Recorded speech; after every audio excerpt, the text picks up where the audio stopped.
Assalamualaikum warahmatullahi wabarakatuh. Perkenalkan, nama saya Julita Ramadhani dari Prodi Ilmu Al-Quran dan Tafsir semester 4. Kali ini kami akan menjelaskan tentang ilmu qiraat dengan dosen pengampu Bapak Sodikin MA. Langsung saja, yang mana segala puji bagi Allah yang telah memberikan kepada kita nikmat sehat, nikmat iman, dan nikmat perbedaan. Dengan diciptakannya kita berbangsa-bangsa dan bersuku-suku, serta letak geografis, sehingga dengan itu lahirlah ilmu qiraat yang hadir seiring dengan tersebarnya Islam ke penjuru dunia. Dan salawat beserta salam, marilah kita paparkan kepada kehadibaan Nabi Muhammad SAW beserta keluarga beliau dan para sahabat yang telah memperjuangkan Islam, serta orang-orang yang senantiasa berpegang teguh dan penolong agama Allah hingga hari kiamat kelak. Amin, amin ya rabbal alamin. Guna mempersingkat waktu, langsung saja kami akan membahas tentang ilmu qiraat, yang mana mulai dari pengertian ilmu qiraat, perbedaan antara qiraat dan Al-Quran, macam-macam qiraat, sumber qiraat, sejarah perkembangan ilmu qiraat, dan sejarah munculnya perbedaan qiraat. Yang mana pengertian ilmu qiraat. Ilmu qiraat secara terminologi adalah bacaan, sedangkan menurut istilah adalah ilmu yang membahas tentang tata cara pengucapan Al-Quran. Kemudian perbedaan antara Al-Quran dan qiraat. Al-Quran adalah kalam Allah yang diturunkan kepada Nabi Muhammad SAW sebagai penjelas dan pengandung kemukjizatan. Sedangkan qiraat adalah perbedaan yang terdapat pada lafaz wahyu dan perbedaan dan dengan cara membacanya dari segi tahfi atau taskil. Kemudian macam-macam qiraat itu ada qiraat secara umum dibagi menjadi 3, yaitu qiraat mutawatir, qiraat ahad, dan qiraat sajad. Sedangkan qiraat berdasarkan tingkatan itu juga dibagi menjadi 6, yaitu qiraat mutawatir, qiraat sayaj, qiraat maudhu', qiraat mansyur, qiraat mudraj, dan qiraat ahad. Kemudian sumber qiraat itu ada 2, yaitu dalil Al-Quran dan dalil Al-Sunnah.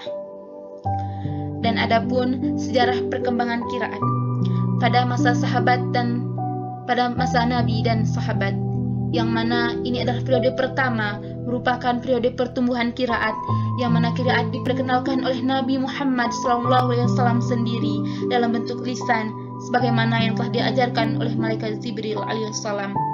Kemudian yaitu qiraat pada masa tabi'in dan imam qiraat, yang mana pada periode kedua ini pada generasi tabi'in muncullah beberapa orang yang memfokuskan perhatian mereka pada masalah qiraat. Kemudian qiraat pada masa pembukaan dan imam qiraat. Setelah munculnya para ahli dan imam qiraat pada periode sebelumnya, ilmu qiraat semakin berkembang sehingga pada periode pembukaan hal tersebut ditandai dengan munculnya kitab Al-Qiraat yang ditulis oleh Abu Al-Ubaid Al-Qasim bin Salam. Kemudian qiraat pada masa sekarang, yang mana mulai berkembang kembali. Ini bisa kita lihat dari tersebarnya qiraat di wilayah kaum muslimin, percetakan Al-Quran dengan berbagai macam riwayat. Sangat jelas terlihat bahwa penyebaran riwayat Hafsah dan Imam Hasim dan masih banyak lagi. Kemudian yaitu adalah sejarah munculnya qiraat.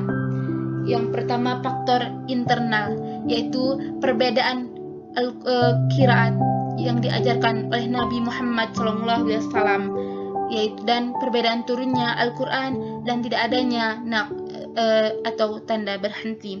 Yang selanjutnya adalah faktor eksternal, yaitu penyebabnya adalah perbedaan takrir Nabi terhadap qiraat sahabat. Yang kedua, perbedaan riwayat dari sahabat. Yang ketiga, perbedaan bahasa dan dialek atau lahjat.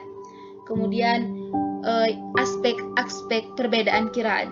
Yang pertama, perbedaan harakat dan sakal tanpa adanya perbedaan makna ataupun bentuk tulisan. Yang kedua, perbedaan harakat dan sakal yang berimplikasi terhadap perbedaan makna, namun tulisan tetap. Yang kemudian perbedaan huruf yang berimplikasi perbedaan makna dan bentuk tulisan. Dan masih banyak lagi perbedaan-perbedaan qiraat berdasarkan aspek-aspeknya. Yang selanjutnya adalah hikmah dari perbedaan qiraat. Yang pertama, adanya perbedaan qiraat dapat memperkokoh kesatuan umat Islam. Yang kedua, perbedaan qiraat ini merupakan keringanan dan kemudahan bagi umat Islam secara keseluruhan. Dan masih banyak lagi hikmah dari perbedaan qiraat. Yang kemudian saya akan menjelaskan tentang riwayat hidup imam qiraat dan imam periwayatnya. Yang mana pada saat ini kami hanya membacakan tentang imam-imamnya saja, yaitu diantaranya yang terkenal pada saat ini adalah Imam Nafi, Imam Ibnu Katsir, Imam Abu Amru, Imam Ibnu Amir, Imam Ashim, Imam Hamzah, dan Imam Al-Kisai. Mungkin hanya inilah yang dapat kami sampaikan, lebih dan kurangnya kami mohon maaf. Kami akhiri, wabillahi taufik wal hidayah.